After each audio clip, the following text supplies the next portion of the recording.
હરિઓમ, મારું નામ જીતેન્દ્ર પાટીલ, ઉપાસના કેન્દ્ર નાલાસોપારા પશ્ચિમ. હું બાપુ પરિવારમાં સન 2012થી આવ્યો છું અને આજે હું જે મારો અનુભવ શેર કરવાનો છું એ સન 2000નો છે, જ્યારે હું બાપુ પરિવારમાં નહીં હતો ત્યારનો. હું મારી સર્વિસ ગુજરાતમાં હતી, દાદરા નગર હવેલી સિલવાસામાં. હું મારી ફેમિલી સાથે ત્યાં રહેતો હતો અને અચાનક સન 2000માં મને કમરનો દુખાવાનો પ્રોબ્લેમ ચાલુ થઈ ગયો. મને દુખાવો થઈ ગયો એટલે હું ડૉક્ટર પાસે ગયો. તો ડૉક્ટરે ચેકઅપ કર્યું અને મને 3 મહિનાનો કોર્સ આપ્યો, દવા કરવાની તમારે આવી જશે. તો હું એ દવા ચાલુ કરી. 3 મહિના પછી મને થોડુંક સારું થયું. પછી પાછું 1-2 મહિના પછી પાછું દુખાવો ચાલુ થઈ ગયો. એટલે પાછો ડૉક્ટર પાસે ગયો. તો ડૉક્ટરે ચેકઅપ કર્યું. તો એમ કે આપણે એક્સરે કઢાવીશું અને જોઈશું કે શું છે શું નહીં, કંઈક ફ્રેક્ચર વગેરે છે કે શું જોઈ લઈશું. તો એક્સરે કરાવ્યો, એમાં પણ નોર્મલ રિપોર્ટ આવ્યો. અને નોર્મલ રિપોર્ટ આવ્યા પછી ડૉક્ટરે કીધું કે હવે તમારે કંઈ મોટી એવી કંઈ એ નથી, તમે આ સેમ દવા તમે કન્ટિન્યુ કરો 3 મહિના. પછી પાછી એ દવા 3 મહિના કન્ટિન્યુ કરી. પછી પાછો દુખાવો બંધ થઈ ગયો. પછી 1-2 મહિના પછી પાછો ચાલુ થઈ ગયો દુખાવો. એવું કરતાં લગભગ 1 થી 2 વર્ષ થઈ ગયા અને મને આ દુખાવાનો ત્રાસ ચાલુ હતો.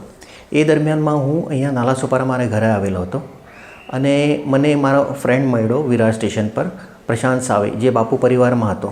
તો એને વાત કરતાં એને મેં કીધું, જો ને યાર પ્રશાંત, કમર દુખીથી હું ત્રાસી ગયો છે યાર, 1-2 વર્ષથી આ પ્રોબ્લેમ છે, ડૉક્ટર પાસે જાઉં છું એટલું પૂરતું સારું થાય છે અને પછી પાછો મને દુખાવો થાય છે. બધું કરી જોયું મેં, બુવા ભગત કર્યા, મુલ્લા મૌલવી, બધું કરી જોયું. તો હેરાન થઈ ગયો છે. તો એણે કીધું એક બીજું કામ કરશે? મેં કીધું શું છે? આ અમારા સદગુરુ છે, એમ કે અનિરુદ્ધ બાપુ, એમનો ફોટો તું ઘરમાં રાખશે અને આ મંત્ર ખાલી તારે 5 વાર બોલવાનું. તો મેં કીધું હા, આટલું બધું કરી જોયું છે તો લાવ ને, તારા બાપુ એ મારા બાપુ, એમ કરીને એણે મને ફોટો આપ્યો. એ ફોટો હું મારા કબડમાં લગાવી દીધો. કબડ પર લગાવી દો. રોજ નાહીને હું જ્યારે ઓફિસે જાઉં ત્યારે ઓમ મન સામર્થ્યતા શ્રી અનિરુદ્ધાય નમઃ આ મંત્ર 5 વાર બોલીને હું ઓફિસે નીકળતો હતો. અને તે દરમિયાન મારી દવા પણ ચાલુ હતી. એ દવા પૂરી થઈ ગઈ, 3 મહિનાનો કોર્સ પૂરો થઈ ગયો અને દુખાવો બંધ થઈ ગયો. અને હું બાપુનું દરરોજ પ્રાર્થના કરતો કે બાપુ મને સારું કરી દેજો. અને એ બાપુની પ્રાર્થના ચાલુ કરવા પછી હું એકદમ સારો થઈ ગયો. આજ સુધી મને કમર દુખાવો થયો નથી. તો આપણે આ અનુભવથી મારે બધાને એ બતાવવાનું છે કે આપણે બાપુ પરિવારમાં હોઈએ તો બાપુ આપણને સારું કરે એવું નથી. આપણે બાપુ પરિવારમાં નહીં પણ હોઈએ અને બાપુની મનથી ભક્તિ કરીએ તો બાપુ આપણને એમાંથી પણ તારી લઈ જાય છે. તો આ બધું બાપુના કૃપાથી થયું છે.